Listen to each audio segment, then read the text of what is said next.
As we turn to the word of the Lord, would you please pray with me? Heavenly Father, we thank you for this morning, for the hearing of your word, for the testimony of missionaries reaching out to deaf people, for the singing of your praises, for the worshipful act of giving tithes and offerings to you. We thank you and we praise you for being present here. And we ask that in your presence you would give us wisdom and understanding as we continue to worship you in the hearing of your word. That you would guide us, that you would encourage us, that you would motivate us to live out your word. In your name, amen. Amen.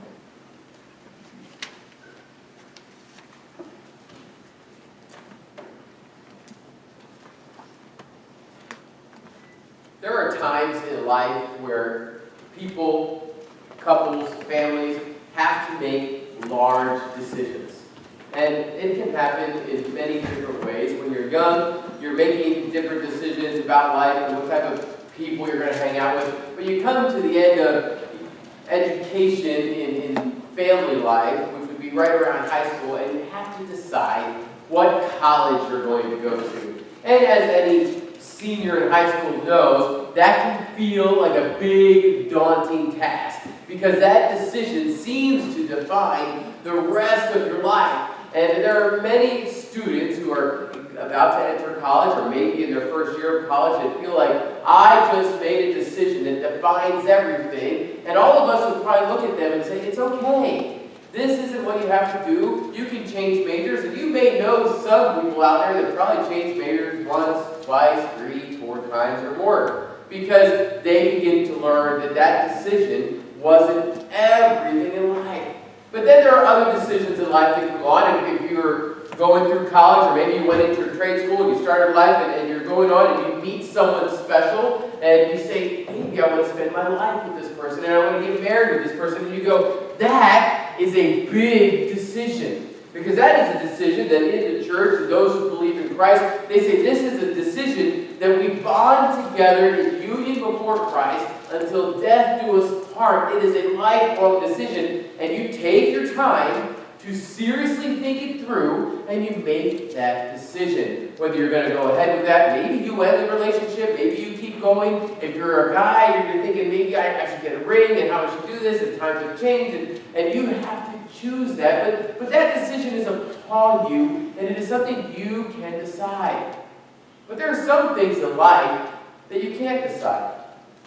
There are some things in life that you don't have a choice about. Maybe you should have decided earlier, you were thinking about deciding what you should do, but things happen. I'll never forget the day that I was called into a boss's office, and I'd been at the company for a couple years, and we had good reviews, and we were talking about what type of salary increase I was getting in the next couple of months. That was my last review, and I was called into the boss's office, and they said, we're going to let you go. That was not in my plan. That was not what I wanted. And my whole life had to change. It was something that was thrust upon me. I didn't choose that. I didn't contemplate that. I wasn't going around saying, what do I do here? I'm thinking about leaving this job. And we've all have had those types of conversations. But when it's thrust upon you, it is completely different. You feel like you're backed into a corner and you walk around for days and weeks going, God, where are you? What is going on? What is happening here? What do I do? Because this is not what I planned. You know, it happened similarly later on in life. Well, when I was married and I was in seminary and I finished seminary and I was working at a landscaping company and I asked, you know, the work that I did there, I asked if I don't work on Sundays and I'm an associate pastor at this church and I work part-time, that's most important to me. And the owner of the company was saying, well, you need to put these hours in. I was putting the hours in. Then at one point, he wanted a lot more for me than I wanted to give him. And his words were this way, this job has to be more important than your church job. Well, you can kind of guess which direction I went with that. But you have to understand that that job that he had given me was more than 50 or 60% of the income we were getting to be able to live. And you have to make a decision. And you're cornered in this place of, what do I do? And God, where are you in this? Because the months after that of barely making it, eking by and doing different things, you're questioning over and over again. Where are you, God? This is a difficult time. I didn't plan for this. And it could be an individual like myself or a couple like our family. It could be a group of people. Many of us are asking that same question today. God, we didn't plan for this. We didn't plan that somebody that we depended on and a leader that we had in church would be with you so soon. What do we do? Where are you? Are you sure you got it right this time? And as we approach the book of Ruth, that inherent question, God, where are you? In the midst of this suffering, in the midst of this difficulty, and all that is going on, drives the very opening of the book of Ruth. God, where are you? What is happening? This is not what I planned. This is not the decisions we made. We thought we had more time for this. I was going to stay this path. This is how it is. But you're forcing me this way, or I think we have to go this way. And as you open the book of Ruth, chapter 1, you begin to see that inherent question that all of us have come across in life, sometimes on our own, and other times just forced upon us by the life situations at hand. God, where are you? What is going on? This is how the book of Ruth opens, and we need to understand the context of it and what is happening to see how God answers and moves in this question. Ruth chapter 1, verse 1 says, "In the days when the judges ruled, there was a famine in the land. And a man of Bethlehem in Judah went to sojourn in the country of Moab, he and his wife and his 2 sons." In that first verse, we need to understand the full picture that is happening here in Ruth. We understand, most of us remember, as we just came out of the book of Judges, we've been preaching through that for several months, and we understand the very cycle that happened in Judges. And we didn't really call it a cycle, we called it that downward spiral of getting worse and worse and worse. And that end theme in Judges is that people did what was right in their own eyes, and they weren't serving God. But as we see that spiral, as we see what is going on, and the people not loving God, not honoring God, and following the other gods, and being and blending everything from the other worlds and cultures into their religion to mix it all in, judgment would come upon them. God would turn his back, or he would allow people to overtake them, and suffering would happen. And it should not be a surprise that when we open this, it tells us this was in those days, the days of the judges. And as we read the opening, we should immediately understand where they are in the cycle. The judges ruled there, and there was a famine in the land. Now, if you remember the covenant between Moses and Israel and God himself, in that covenant of I will be your God and you will be my people, the part we remember the most were the 10 Commandments. There's a blessing that goes with that covenant. You follow these rules. You follow my way of life. You follow me as the one and only God, the only creator, the Yahweh, the Savior. I will bless you. If you don't follow me, and there are these curses that come, you'll be removed from the land. These things will happen. One of those curses is that the land will not produce for you. So as we open this, we now understand we're in that cycle of Judges because we place our hearts and minds and thoughts of this book in the last book that we were just going through.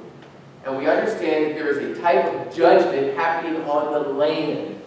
That people are feeling the judgment of God, for the land is not producing. And as a people, they are suffering.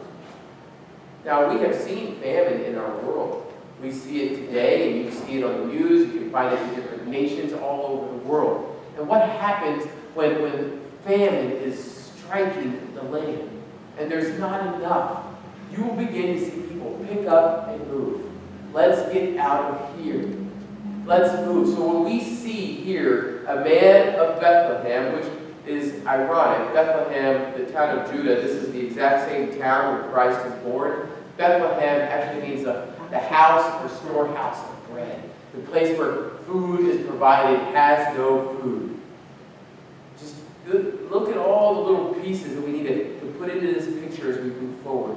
A man of Bethlehem in Judah went to sojourn, to flee, to go away from, and he went to the town, the country of Moab, he and his wife and his 2 sons. Now, when we read that, you go, this sounds about right. There's famine in the land. He needs to leave. But it also teaches us something about this man and the way he is leading his family. It's literally a way that says, God said if we stay in this land and we honor him, he will provide for us. And he's going, I don't think God's around. I see better stuff over there, so I'm going to pick up my family and move over there. And so, even inherent in the moving, we see that they are not following and placing God in the right place in their heart and their families and where they are. And this points to the bigger picture of Israel itself and why judgment is coming upon them. And we have to see all of that as we continue into the story. The man's name in verse 2, the name of the man was Elimelech, which literally means my God saves. A man whose name declares the salvation of God, doesn't trust God to save him, and leaves with his family to another country. And we see what he does. He takes his wife Naomi, and the names of his sons are Malchon and Chilion. They were Ephrathites from Bethlehem in Judah. They went into the country of Moab and remained here. And so we have this understanding of what is going on. He had that forced decision upon him. Great suffering came to the land, and he said, what do I do? Now, as an Israelite, he should have stayed, but at the same time, as a human being, we look at that and go, I don't understand why he left. There's famine in the land, he's got a wife, he's got 2 kids, and there is work, there is food, there is provision somewhere else, and I will take them there. And so what happens in the next verse is very interesting. But it says in verse 3, but Elimelech, the husband of Naomi, died. All of a sudden, Naomi, the wife, the matriarch of the family, is alone. She has her 2 sons, and that's very important in a very patriarchal society, because without her sons, she has nothing. She can't provide, she can't have a heritage, she can't have money, she can't have land. She has nothing. So having her 2 sons is still okay. Elimelech died in verse 3. She's left with 2 sons. And these 2 sons, in verse 4, they took Moabite wives. The name of the one was Orpah, and the name of the other was Ruth.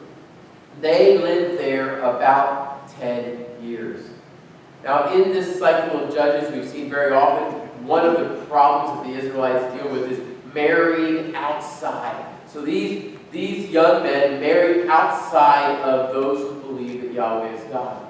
And typical in the ancient Near East is when you married somebody, they brought their gods into your family, and you blended your gods in your religion. And so it is very easy to think, well, Orpah and Ruth brought their gods in, and the 2 sons just allowed this, what we call syncretism, to happen, where the blending of Israel's God and their other gods was just part of life, and they lived this way for about 10 years.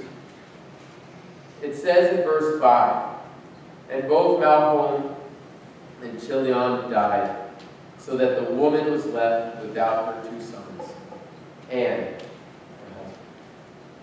This is the moment where she is forced to make a decision that she did not plan on making. She sits there in the suffering of the larger portion of God's judgment on the world, on Israel, what is going on, and is forced now to decide what to do. She has nothing. In the ancient Near East, she no longer has inheritance. Whatever her sons had, she can't carry. She has nothing. Yep. And she's lost and suffering and wondering, what in the world? Why now? It's bad enough I was a widow. Now I've lost both of my children. And to this point, they don't have any grandchildren, so she is literally alone. And she decides in that moment it's time to go home. Listen to what happens in the story. It says in verse 6 that she arose with her daughter-in-laws to return from the country of Moab. For she heard in the fields of Moab that the Lord had visited his people and given them food. Now we see in the cycle of Judges coming back around, God is giving the provision again to the people of Israel. And she hears this. There is harvest happening, provision happening, and I need to go back. And she starts her journey. About halfway through her journey, in verse 8, it says, she said to her 2 daughters-in-law, go return each of you to your mother's house.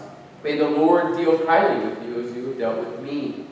The Lord grant that you may find rest, each of you, in your house of her husband. Then she kissed them and lifted up their voices and wept. She had a beautiful understanding of what needed to happen. She's releasing her daughter-in-laws who are still young, still childbearing age, and still have an opportunity, as young widows would have had, to remarry, to then not be dependent and living on the outskirts of society, and be able to have life and land and family and all the things that in their culture were important. And she says, you need to go. What type of mother-in-law is so good that their first response in verse 10 is, no, we will return with you. How many of you think of your mother-in-law that way? I will stay with you. And that says something at least about her character and the way she was in those 10 years and how she moved with them, that they were willing at least at first to stay with her. And she states her case from there through verse 14, reminding them that she's too old. Most likely she would have been probably in her mid-40s. These girls would have been in their mid-20s, late 20s, mid-20s, for how long they had been there. And she would have been considered too old to have children at that time and to get married and then to provide sons for these girls. You can't stay with me. You'll have nothing. And then when I die, you get even less of nothing. You have nothing. Nothing. I release you, and it is a good thing. It's not a bad thing that you go. In verse 14 it says, and they lifted up their voices and they wept again. And Orpah kissed her mother-in-law, but Ruth clung to her. One of the things we need to understand here is what Orpah does is she kisses her, and we find out that she heads home. She heads back to the house of her mother. It's not a bad thing. It wouldn't have been expected. It was a good thing. This is a good daughter-in-law saying, you're right, I need to go. It's fine. But Ruth takes it a little step further. Too often we compare the two as what is bad and what is good. Orpah is good. She's fine. She says, I need to go back. I will do this. And Ruth uses this word. It says, and Ruth clung to her. The word there for clung is a covenantal word that is used in most marriage rites in the Old Testament. So in other words, Ruth clung to her as a husband and wife would in a way to say, I am cleaving to you. I am making you the person that I will be with. And listen to what she says. Naomi says, see, your sister-in-law has gone back in verse 15. To her people and to her gods, return after your sister-in-law. It's not a bad thing. Go there. Go back to what you know. Go back to what is familiar. Go back to the religion you know. Go back. It is okay. And you will have a life that you will be sad at one point, but you will have a husband, and you'll find these things, and you'll be back in your inheritance and in your land and where you belong. But Ruth said this, do not urge me to leave you or return from following you. For where you go, I will go. Where you lodge, I will lodge. Your people shall be my people, your God, my God. Where you die, I will die, and there I will be buried. May the Lord do so to me, and more also, if anything but death parts me from it. These are strong words of commitment. And the commitment she gives unto Naomi is beyond just, I will take care of you. It's not just I will take care of you, I will give you what is required and necessary in this life and a proper burial, and then I will stay there and be there until I die as well.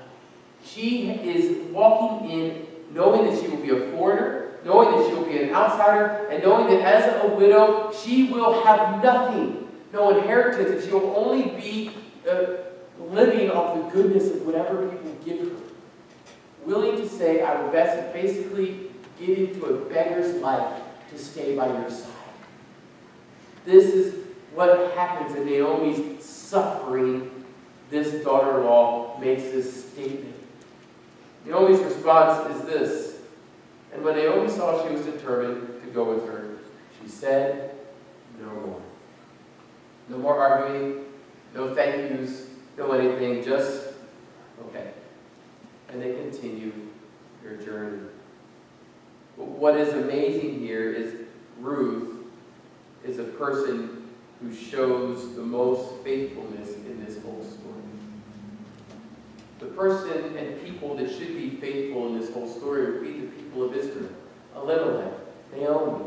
They should understand the faithfulness of God and stay with Him. But here, the foreigner, the outsider, is the one showing the most faithfulness. It is a very simple parallel to go from that to the story that Jesus shares in Luke about the Good Samaritan. He shares about somebody who had suffering. They were beaten up and they were on the road and they needed help. And three good different type of Israelite believers, religious people who believed in the Old Covenant, walk by the person and do not help.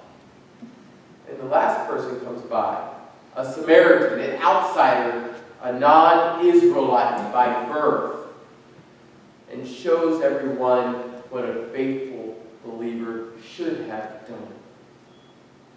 And here we're seeing that parallel example of an outsider in this story beginning to show to Naomi what faithfulness really is. Because that is the way she works and operates.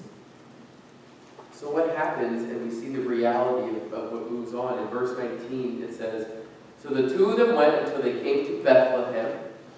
And when they came to Bethlehem, the whole town was astir because of them. Now, you guys know what it's like to be in a little town. Maybe you do, maybe you don't. When the whole town hears of something. This was before any type of telephone.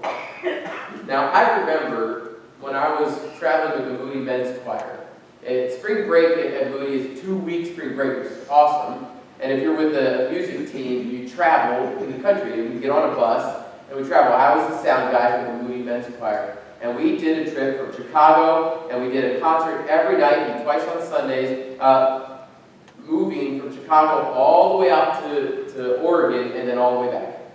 And somewhere in the middle of, I think it was Montana or Wyoming, and if you've ever been in Montana or Wyoming, where they are so excited when the new Walmart was built, it was only 60 miles away, not 90, you understand everything is spread out. And you're driving in big sky country, and we pulled into this little town. We're in a big bus, like one of those nice buses that you travel in. And the bus driver said, well, we're early. He said, watch this. This bus driver was great. His name was Little John. He knew every little inch of every part of the country. But Little John was the size of Ken Gordon, like 6'5", and just a massive guy. And he said, watch this. He got it on his speaker. He goes, guys, watch this. Watch what happens here. He pulls into the town. You're in this little bus. And he just started to zigzag the streets. There were about 6 streets in the town. By the time we got to the 2nd street, people were at their windows. By the time we got to the 3rd street, people were at their doors looking out. By the time we got to the 4th street, kids were out in the front yard. What is going on? What is happening? And this is what I picture when Naomi shows up with Ruth. The whole town sees these people coming from afar. Oh, who is that? We don't know who that is. It's 2 women. 2 women don't travel by themselves. We're like, what's going on? Someone runs out. Oh, we think it might be Naomi. And we're back and forth. And before you know it, the whole town knows, because all the women start talking. And all of their little gathering spots, maybe they're at the harvest, maybe they're at the well, they're at the different places. They all start, when Naomi's here, this big story. When she came back, remember when she left, where's her husband? Where did the kids marry? We don't know what's going on. Who's that other woman with her? All of that happens, and all the different talk goes on, because that's what a stir means. And everyone makes assumptions about what is going on. And listen how this works. Look, the whole town goes in verse 19, and they go this. When they came, that's Naomi and Ruth, the whole town was stirred because of them, Naomi and Ruth. Notice these plural words, but then what do they say? And the woman said, is this, singular, Naomi?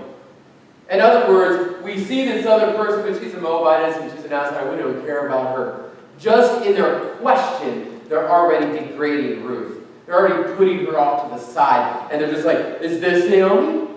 Oh, there's this other person there too. We don't care about her. Like, look at what Ruth has walked into and given herself to. Not just to stay with Naomi, to be with her when she dies, to stay there, take care of her, and all those things, but to be the outsider of the outsiders.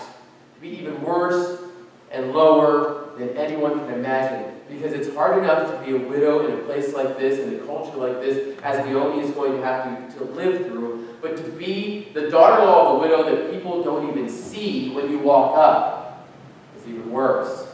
And you cause an entire stir.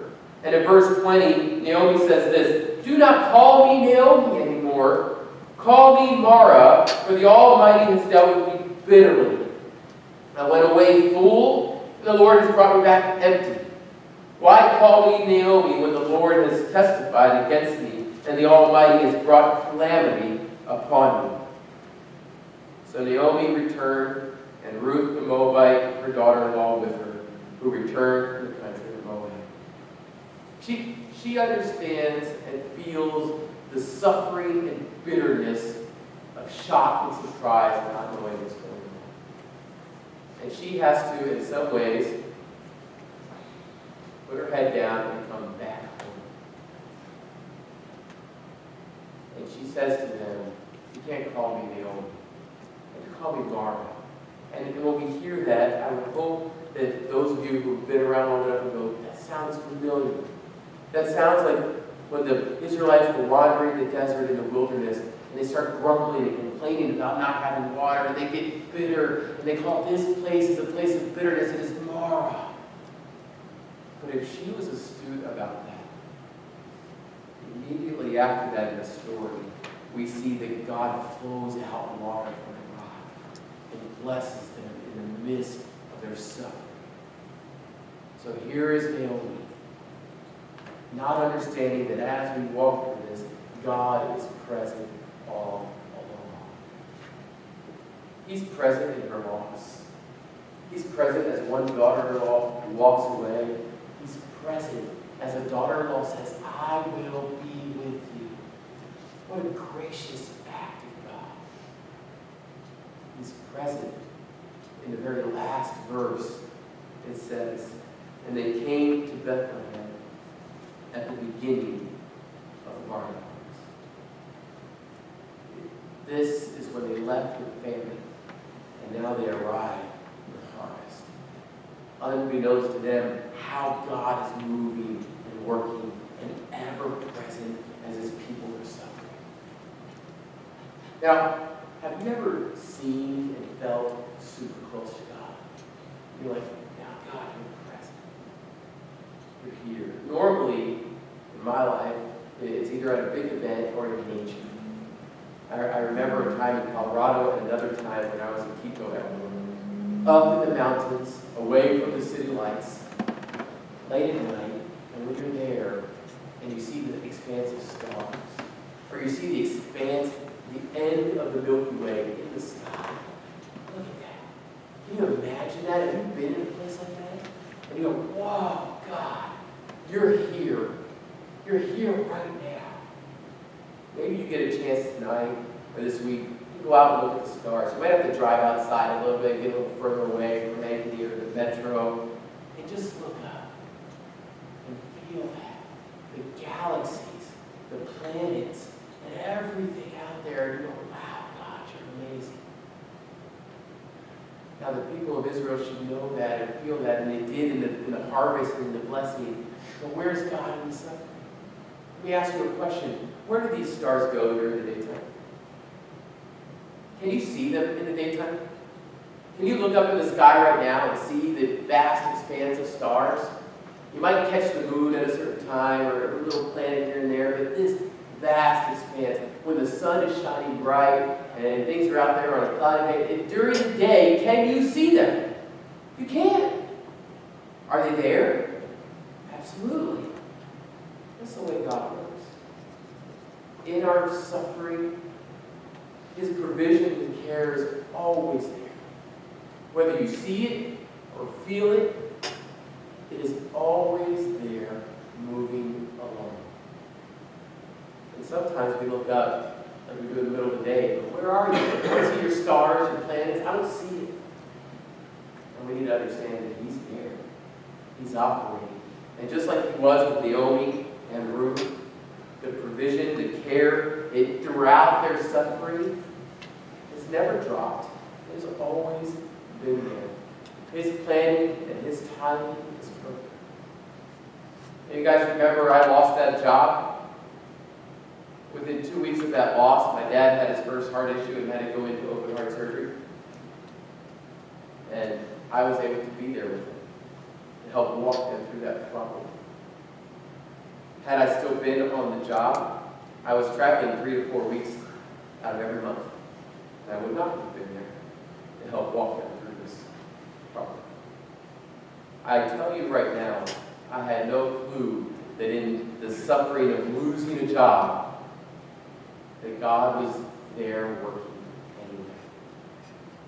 And what I had to do afterwards was not easy. It wasn't like, oh, this is great, it's joyous. It took me years to look back on that and go, that's what you were doing. I see you were present there. I see how you were working. So wherever you are, or wherever we are, in the midst of any suffering, God is present. He's providing care and provisions that we need. Sometimes the ones we need are not the ones we think we need. Naomi needed to go home. More things will happen, and we will see the very hand of God in the midst of this suffering working day in and day out. So do you or do I know what tomorrow holds? I do not. But I do know that God is present. So whether you're in a place going, what in the world, God? Or you're in a joyous, victorious place and you can see the stars clearly right now. Know that God is present with you and with His people in all times and all ways. Let's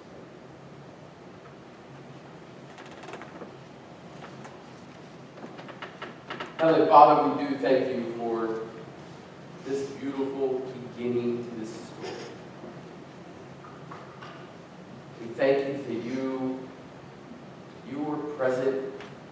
You were present in the famine. You were present as they moved. You were present with Naomi and there with her as she had loss after loss after loss. We thank you that you had everything in control. No surprises. And you were moving through it all, even when you couldn't be seen. Even when she cried out about her bitterness, you were there caring and gracious and moving.